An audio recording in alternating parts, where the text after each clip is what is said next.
So the next question is from Takuchi from Kyoto. We've only got time for 2 more questions, so I'd ask very much that you keep your question as short as possible. Takuchi, are you there? You hear me?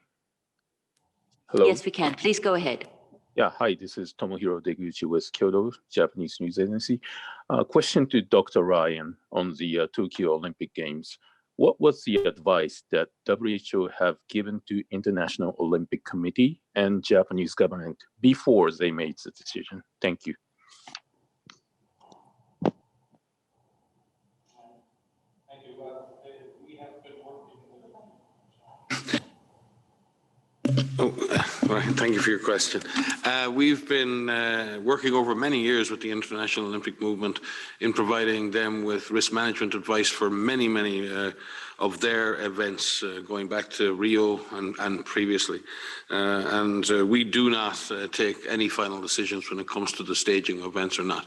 But we advise organising groups in FIFA, in IOC, in people organising huge events like the Hajj in the Kingdom of Saudi Arabia on how risks, biologic risks, can be managed, how they can be identified, how they can be minimised, and how any residual risk can be managed so that games can be carried out successfully and mass gatherings can go on without excess risk to public health, both in the country of the gathering or subsequently after in other countries. In the same regard, we've had many conversations with our colleagues in IOC and with the Tokyo 2020 Committee and the Japanese government over the last 2 months in advance of their decision yesterday.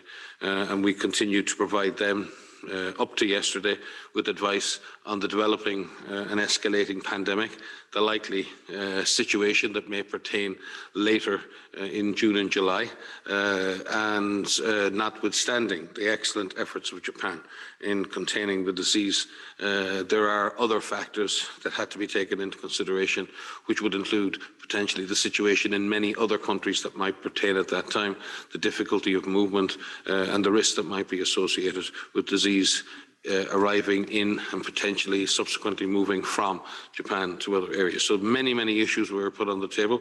We stick to our job, which is to provide public health risk assessment and public health advice. The decision to postpone the Olympics was made wholly and solely by the IOC and by the Japanese government. But as the Director General said in his statement, we fully support that decision.